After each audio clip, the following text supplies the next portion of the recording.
4 mazhab mengharamkan musik. Mari kita lihat. Saya pernah keluarkan beberapa artikel teman-teman. Dan saya simpulkan semua artikel yang berbahasa Indonesia. Rata-rata mengambil referensi dari artikel Arab yang saya telah turunkan di sini printout-nya. Ada di sini semua. Dan dalilnya sama semua. Jadi ngambilnya dalilnya sama, Qurannya, hadisnya, macam-macam dari sini semuanya. Saya keluarkan, di antara yang dikutip adalah perkataan Imam Asy-Syafi'i. Disebut di situ di jilid yang keempat, halaman 92. Disebut kalimat Imam Asy-Syafi'i dan dengan kalimat qiyas yang luar biasa.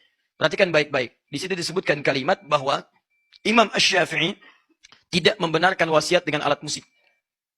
Tidak membenarkan wasiat dengan alat musik. Bahkan kata beliau, kalau ada alat musik kemudian diwasiatkan, itu batal hukumnya. Ini menunjukkan kata beliau, Imam Asy-Syafi'i menghukumi haram bagi alat musik. Bahkan ada dari Imam Asy-Syafi'i keterangan, kalaulah kemudian, maaf, ada orang-orang yang mencuri alat musik, maka tidak dihukum qisas, gak usah dipotong tangannya.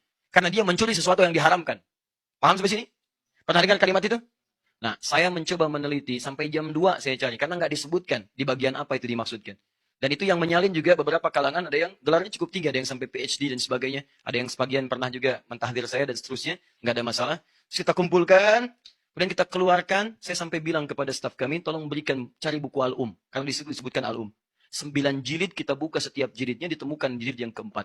Kita cek dalam kitabnya, apa yang terjadi. Ternyata saya punya keyakinan kuat, yang bersangkutan belum tentu melihat isi kitabnya. Karena yang dimaksud di kitab itu bukan hal yang disampaikan oleh yang bersangkutan. Yang dimaksudkan pembahasan lain dalam konteks berbeda, tapi kalimatnya dipotong. Sehingga salahlah kesimpulan yang ada. Contoh, saya bukakan jilid yang keempat halaman 123. Mungkin beda cetakan. Di cetakan yang dimaksudkan dituliskan halaman 92. Saya cek halaman 92 ternyata tidak ada kalimatnya. Baik. Lihat baik-baik ya.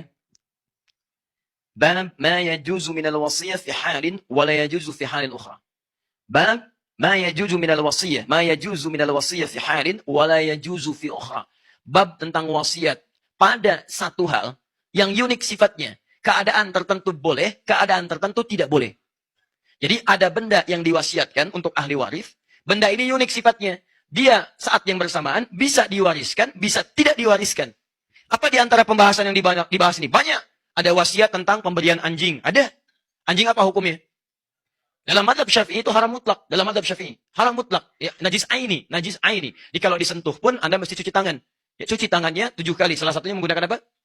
Baik. Nah, yang paling menarik setelahnya pembahasan tentang warisan menggunakan alat-alat musik. Dicontohkan langsung di sini. Misalnya yudrobu bihi. Yang sering dipukul. Misal seperti rebana. Dan kemudian alat-alat musik yang dipetik. Ya, kalau sekarang gitar dan semacamnya. Teman-teman, apa kalimat Al-Imam Asy-Syafi'inya? Dipotong kemudian jadi kalimat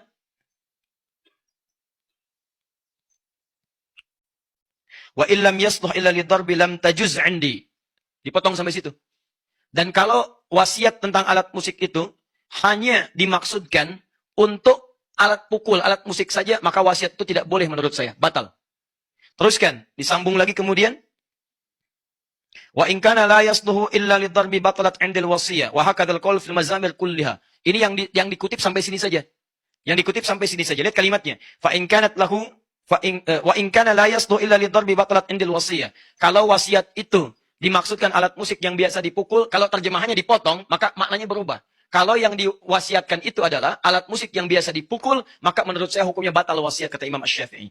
Kata beliau, ingin mengatakan, dialihkan potongan ini dengan terjemahan menurut yang menerjemahkan, dipahami, kata Imam Asy-Syafi'i, kalau warisannya berupa alat musik, maka itu batal hukumnya. Ini menunjukkan alat musik itu hukumnya haram. Demikian kesimpulan yang menyampaikan hukum haram. Padahal di bab ini kalau dibaca keseluruhan, Imam Asy-Syafi'i membagi 2 alat musik yang diwasiatkan.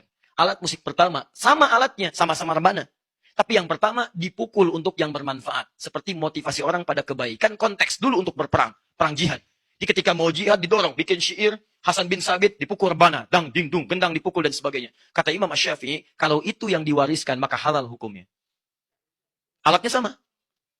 Boleh. Tapi kalau yang diwasiatkan ke ahli waris, diwasiatkan kemudian, atau menjadi warisan, hanya alat musik yang digunakan untuk yang lahun saja yang ini. Untuk nyanyi-nyanyian yang tidak bermanfaat, untuk mabuk-mabukan, untuk diarahkan pada yang maksiat, itu yang dimaksudkan kata beliau, batalat 'indil wasiyah, batal wasiatnya. Di kalimat itu dari Imam Asy-Syafi'i bukan ingin menghukumi musik haram mutlak, bukan. Imam Asy-Syafi'i ingin mengatakan alat musik yang dimaksudkan jika dipakai untuk hal-hal kepentingan maksiat. Sedangkan yang tidak maksiat boleh dilakukan untuk persoalan ahli waris atau untuk wasiat diberikan pada generasi setelahnya. Jadi maksud saya, ada orang-orang yang mengutip pendapat para ulama tapi tidak merujuk kitabnya dalam bab apa itu disampaikan. Ternyata ketika para ulama, Imam Syafi'i itu tidak terlampau menyenangi musik, tapi yang paling hebat beliau itu ahli syair dan punya diwan, namanya Diwan Imam Asy-Syafi'i.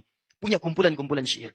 Tapi karena konsennya kepada fikih, konsen pada Al-Quran, terlampau banyak menjauhi yang seperti ini, tapi hukumnya ada. Jadi teman-teman, kalau Anda melihat para ulama mengatakan misalnya kalimat-kalimat, kami jauhi musik, kami tinggalkan musik, munculkan hadis-hadis yang tadi, pada umumnya walaupun mereka punya syair dan sebagainya, itu karena kebiasaan mereka dekat dengan Al-Quran.